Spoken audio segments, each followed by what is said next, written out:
Fala galerinha, beleza? Professor Beraldo na área para mais uma aula de biologia. Galera, para você que está querendo arrebentar aí nos seus vestibulares, para você que está querendo estudar pra caramba, vem comigo, vamos nessa, vamos estudar junto, porque eu tenho certeza que eu vou te ajudar muito nas suas dúvidas de biologia. Então bora pra aula, pessoal. Bom, galerinha, hoje a gente vai ter uma aulinha de sistema reprodutor. Tanto sistema reprodutor feminino quanto sistema reprodutor masculino. A gente vai conhecer o órgão, a anatomia do mesmo, quais são as estruturas participantes do sistema reprodutor. Vamos falar sobre espermiogênese, espermatogênese, ovulogênese, tá? Todo o processo de formação dos gametas, depois o processo de fecundação, sistema hormonal, tudo isso numa aulinha bem dinâmica para você. E como é de costume, pessoal, vamos dar uma olhadinha no slide para ficar mais facilzinho de entender. Bora lá, pessoal. Bom, pessoal, então a gente vai falar um pouquinho aí sobre o sistema reprodutor, tá? Dividindo em sistema reprodutor masculino e depois sistema reprodutor feminino. Tudo bem? Olhando um pouquinho sobre os órgãos constituintes do sistema reprodutor masculino. Então eu tenho duas visões aqui, né? Uma visão lateral e uma visão uma visão lateral, uma visão frontal dos órgãos relacionados ao sistema reprodutor. Então eu tenho o testículo, que está dentro do saco escrotal, ligado aqui o testículo epidídimo, depois canal deferente, certo? A uretra saindo pelo pênis, tudo bem? Aqui, nesse meio do caminho, a gente tem a ligação com o sistema também excretor, né? Aqui a bexiga, né? O par de ureteres, aqui em cima, depois a uretra e a saída pela glande. Então, aqui no pênis a gente tem a glande, certo? Todo o tecido peniano, com os corpos cavernosos representados aqui, o tecido responsável pela ereção, tá bom? E aqui o corpo peniano propriamente dito, certo? Aqui, anexo ao sistema reprodutor, a gente ainda tem a glândula próstata, né?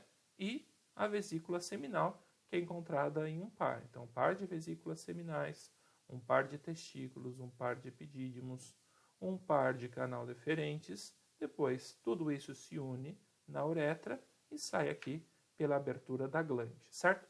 O que cada uma dessas estruturas tem como função? Bom, os túbulos seminíferos, aonde que eles se encontram?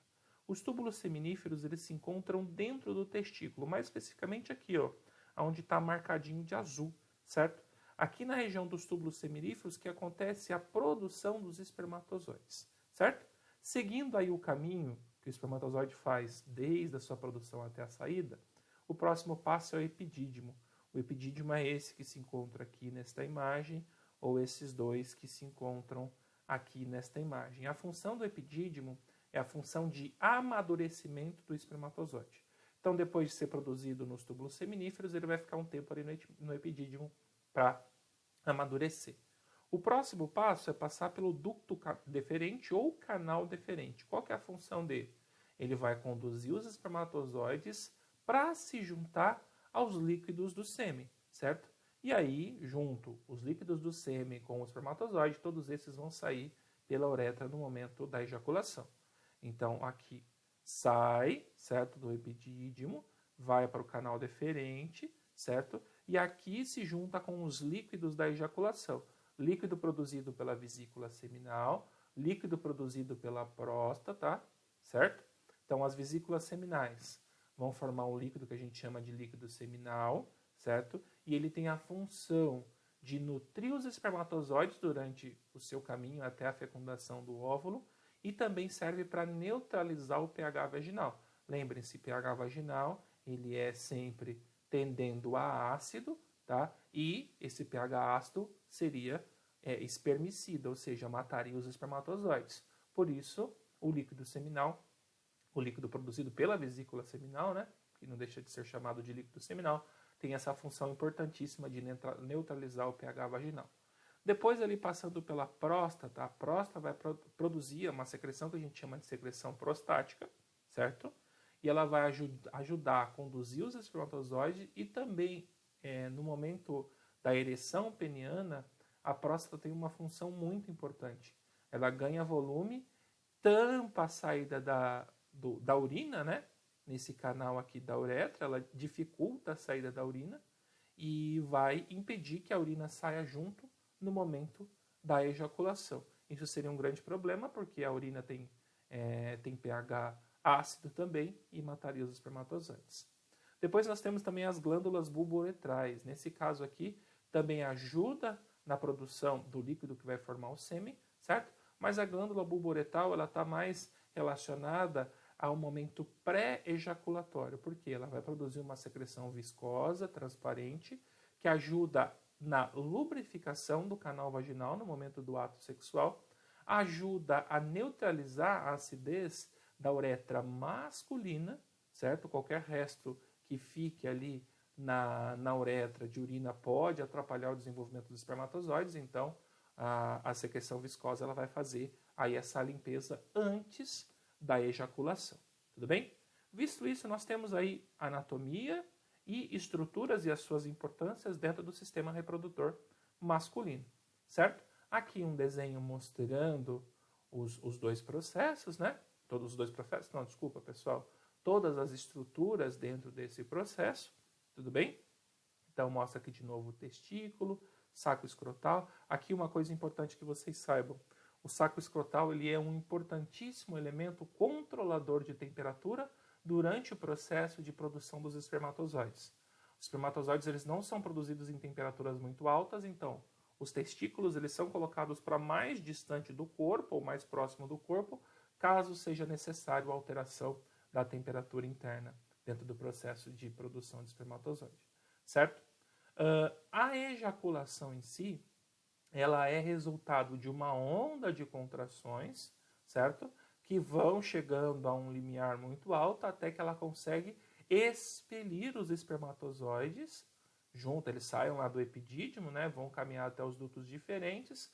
Lá no duto diferente ele se junta aos líquidos seminais e sai pela uretra na ejaculação. Tudo bem? No processo de formação do gameta masculino, ou seja, na espermatogênese, quando a gente observa aqui, ó, após puberdade, é claro, então o homem vai entrar na puberdade, ele vai começar a produzir os seus espermatozoides, certo? Eles são produzidos no interior do testículo, tá? Por ação da testosterona, que recebe um aumento durante a puberdade. Então a gente olha aqui dentro do testículo e vê todas essas estruturas aqui. Quando eu olho essa estrutura dentro do... Esses aqui são os conjuntos de túbulos seminíferos. Quando eu olho essas estruturas mais de perto, ou seja, eu olho para um único túbulo seminífero, eu consigo enxergar a produção dos espermatozoides. Aqui mais para a periferia estão os espermatozoides assim que ainda não foram formados, né? A gente chama essas células de espermatogônias, que são as células formadoras dos espermatozoides.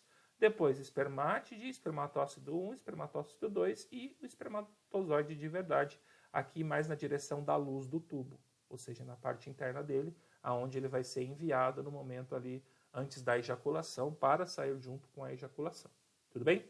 Esse processo de produção, pessoal, é um processo que demanda um entendimento um pouco mais a fundo. Por quê? Nós temos lá células germinativas, essas são 2 Ns. Várias mitoses vão aumentar o número de células germinativas, só que em mitoses o número cromossômico mantém-se ainda o mesmo. Depois, mais mitoses, aumenta-se o número de célula.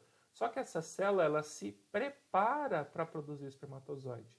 Então, antes de acontecer a meiose, que é a produção do espermatozoide propriamente dita, tem um período germinativo, que é só para aumento de número de células, e depois tem um período de crescimento, que é o suficiente para que essas células que se multiplicaram, ganhem tamanho para poder produzir os espermatozoides. Após as primeiras mitoses, a célula é chamada de espermatogônia. Depois que ela aumenta em volume, ela é chamada de espermatócito 1, mas até esse momento essas células ainda são diploides. Na passagem do espermatócito 1 para o espermatócito 2, acontece a primeira fase da meiose, que a gente chama de meiose 1, certo? Agora os cromossomos já serão reduzidos, uma célula 2N passa a ser N, uma célula diploide passa a ser haploide. Essas células entraram agora no período de maturação. Vai passar pela meiose 2 e uma célula-mãe vai formar 4 células filhas com metade do material genético. Essas células são chamadas de espermátides. e elas precisam amadurecer. Até o final desse amadurecimento, essa célula vai se passar a chamar, né, de espermátide para espermatozoide. E aí sim, esse espermatozoide poderá ser liberado no momento de uma ejaculação, certo? Esse espermatozoide, no seu processo de formação, ele tem lá a espermátide, que é uma célula normal, tá bom? Uma célula que está sendo direcionada para a produção de um gameta. Essa espermátide, ela começa a se organizar, parte do citoplasma, uma parte significativa do citoplasma é perdida, inicia-se a formação da região que é chamada de região acrossomal, as mitocôndrias existentes dentro da célula começam a se direcionar para uma região específica, que é onde você tem a formação da peça intermediária, certo?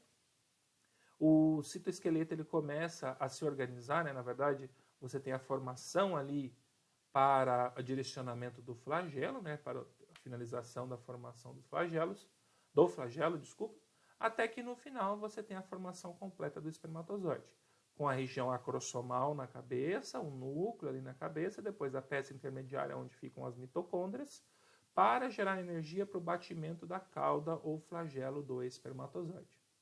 Aqui é importante saber que a região acrossomal ela vai produzir enzimas necessárias para a abertura do óvulo no momento da fecundação. Então, essa região acrossomal que permite a entrada do espermatozoide dentro do óvulo. Assim que o espermatozoide acessa o óvulo, a peça intermediária e a cauda vai ser perdida, vai se manter apenas a cabeça, que carrega o material genético, e vai se fundir com o material genético da célula ovo produzido pela mãe, pela pessoa do sexo feminino. Certo? Será que vocês conseguiram entender até aqui esse processo, pessoal? Se sim, nós vamos dar continuidade então. E infelizmente chegamos ao fim de mais uma aula de biologia, galera. Espero que vocês tenham entendido tudo aí que foi passado. Se por um acaso não entender, para um pouquinho o vídeo, volta, vai com calma, vai no seu tempo. Não precisa ter pressa. Assiste o conteúdo de novo, faz as suas anotações e ó, arrebenta, moleque. Um abraço do professor Beraldo e até a nossa próxima aula.